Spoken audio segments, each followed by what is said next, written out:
Bonjour à tous, c'est Émilie, bienvenue dans cette nouvelle vidéo. Aujourd'hui, on part ensemble en visite. En fait, lorsque vous allez visiter, que ce soit un immeuble ou un appartement, il va y avoir différents points à noter. Ça va être peut-être des points qui vont nécessiter en fait des travaux, donc qu'il faudra anticiper lorsque vous allez faire votre chiffrage, ou c'est des points qui vont juste vous donner des indices sur la gestion de l'immeuble, sur la structure de l'immeuble, etc. Mais le plus compliqué lors d'une visite, c'est de savoir ce qu'il faut regarder et qu'est-ce que ça signifie. Donc aujourd'hui, moi je vais vous aider lors de vos visites avec des checklists. Dans cette vidéo, on va partir sur la checklist sur les parties communes. Ce que je vous propose de faire, c'est de télécharger via le lien juste en dessous la checklist qui est gratuite en PDF et qui va vous permettre de vous accompagner lors de vos visites. Et je vous propose de la télécharger dès maintenant puisque comme ça vous pourrez suivre avec moi et je vais vous expliquer point par point ce qu'il est important de noter du coup dans les parties communes. Allez, c'est parti! La première chose qu'il va falloir noter, c'est le nombre de compteurs électriques. En général, quand vous rentrez dans les parties communes d'un immeuble, souvent, en fait, les compteurs électriques sont situés juste à côté de la porte d'entrée. Donc vous franchissez la porte d'entrée et vous avez les compteurs électriques sur un côté. Dans les immeubles dans lesquels l'électricité a été refaite plus récemment et donc un peu plus aux normes actuelles, les compteurs seront situés directement dans les appartements. Donc si vous ne les voyez pas dans les parties communes, ils seront sûrement dans les appartements. Logiquement, il y a autant de compteurs que de logements, plus un compteur pour les parties communes. Si ce n'est pas le cas, posez-vous des questions, posez la question au vendeur si tous les appartements ont bien été déclarés, que ce soit à la mairie ou aux impôts. Si vous n'êtes pas bien sûr de la réponse, n'hésitez pas à appeler le service urbanisme de la mairie qui vous indiquera combien, selon eux, il y a de logements dans l'immeuble. Et si le nombre qu'ils vous donnent n'est pas correspondant au nombre réel d'appartements dans l'immeuble, dans ce cas-là, posez-vous des questions. C'est peut-être qu'il y a eu un petit souci au niveau de la déclaration et qu'il y a peut-être un appartement qui a été créé mais qui n'a pas été déclaré, que ce soit à la mairie ou aux impôts. Combien y a-t-il de compteurs gaz et y a-t-il un chauffage collectif? En fait, vous allez y avoir, comme les compteurs électriques, vous allez avoir des compteurs de gaz. Alors, ils sont parfois situés à l'entrée, parfois situés au niveau des étages. Normalement, il y a autant de compteurs électriques que d'installations gaz dans les appartements. Sauf s'il y a un chauffage collectif qui est en général un chauffage gaz.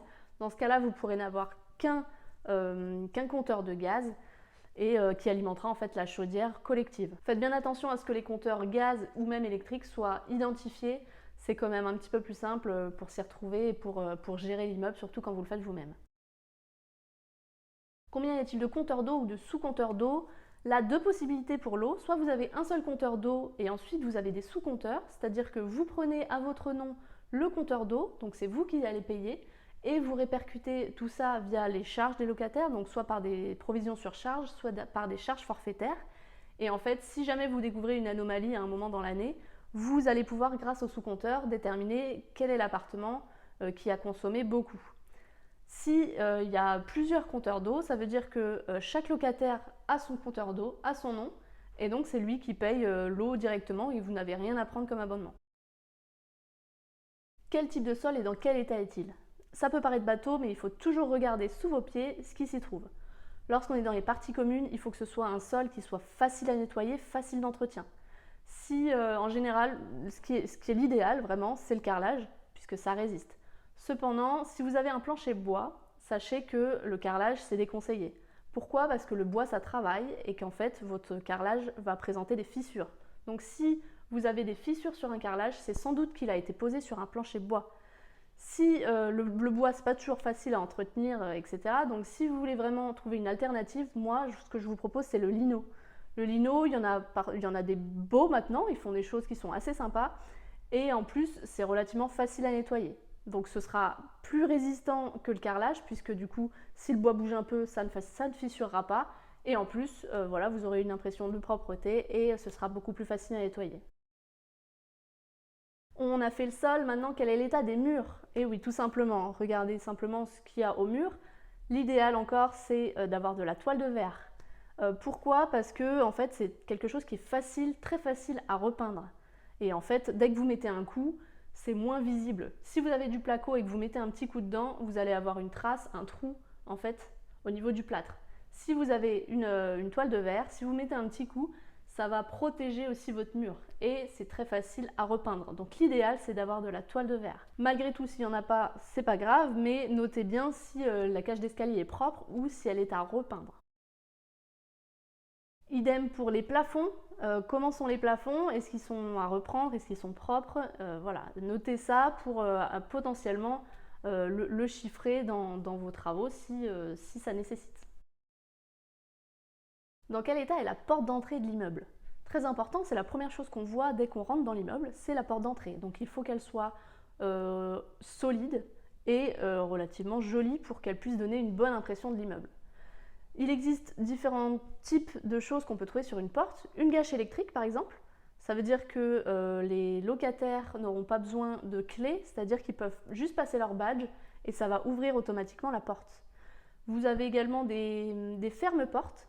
Vous savez, c'est cette sorte de bras articulé qui vient, dès que vous franchissez la porte, vous n'avez pas à la fermer derrière vous, elle se referme toute seule. Ça permet juste d'éviter qu'il y ait des curieux éventuellement qui rentrent dans l'appartement ou dans l'immeuble parce que vos locataires ont oublié de refermer la porte derrière eux. Ou il peut y avoir également associé à ça des poignées qui sont fixes. C'est-à-dire que vous avez besoin soit de la gâche, soit d'une clé pour ouvrir la porte et elle se referme toute seule. L'avantage, c'est que du coup, les personnes qui n'ont pas la clé ne peuvent pas rentrer dans l'immeuble. Mais l'inconvénient, c'est que si vos locataires, par exemple, sont partis sortir leur poubelle sans leur clé, ils se retrouvent enfermés dehors.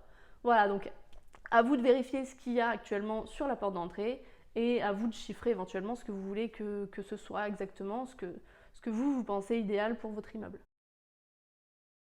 Tant que vous êtes au niveau de la porte d'entrée, n'hésitez pas à regarder s'il y a un interphone et notamment s'il y a des noms à côté de ces interphones.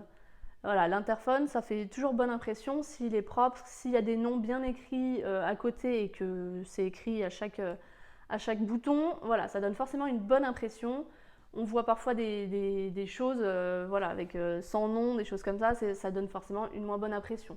Donc voilà, n'hésitez pas, si jamais vous avez de l'électricité dans l'immeuble, n'hésitez pas à tester cet interphone pour vérifier qu'il marche bien. Comme ça, vous serez rassuré, vous n'aurez pas de travaux à prévoir là-dessus.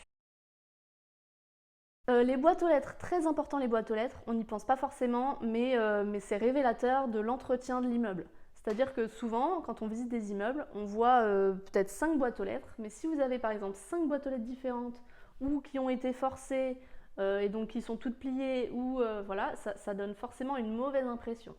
Donc si vous avez déjà les boîtes aux lettres qui sont identiques, c'est déjà une bonne chose. Pareil que les interphones, s'il y a des noms dessus, c'est toujours plus plaisant, plus propre, et ça veut dire que c'est aussi bien entretenu par les locataires et par le propriétaire. Dans les parties communes, vous avez sûrement un escalier, donc notez s'il est en béton ou s'il est en bois.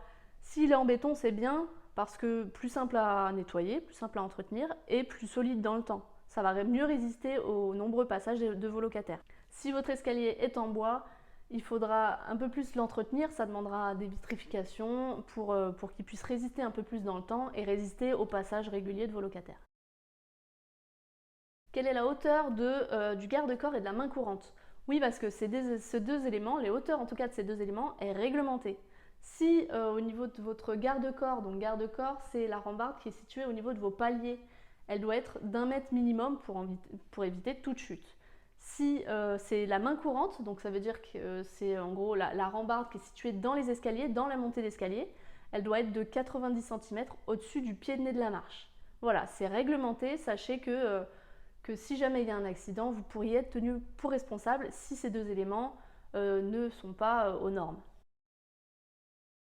Enfin, y a-t-il la présence d'un Velux de désenfumage? Alors, qu'est-ce que c'est qu'un Velux de désenfumage?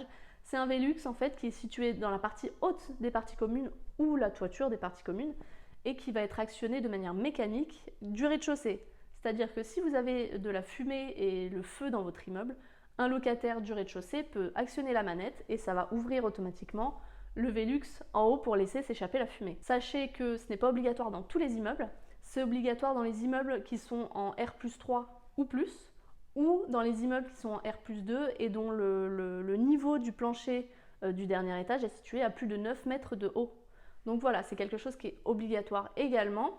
Donc n'hésitez pas à vérifier si votre immeuble rentre dans le cas que je viens de vous donner, de vérifier s'il y a bien ce Velux là pour protéger aussi vos locataires et pour vous protéger vous du coup en même temps. Voilà, c'était tout pour les parties communes. Si ce n'est pas déjà fait, n'hésitez pas à télécharger dans le lien en bas la checklist du coup, qui est gratuite en PDF que vous pourrez emmener avec vous lors de votre prochaine visite. Si vous avez aimé cette vidéo, n'hésitez pas à mettre un petit pouce bleu, à vous abonner à ma chaîne et n'hésitez pas à cliquer sur la cloche pour être averti des prochaines vidéos qui sortiront. Je vous dis maintenant à bientôt dans une prochaine vidéo. Ciao!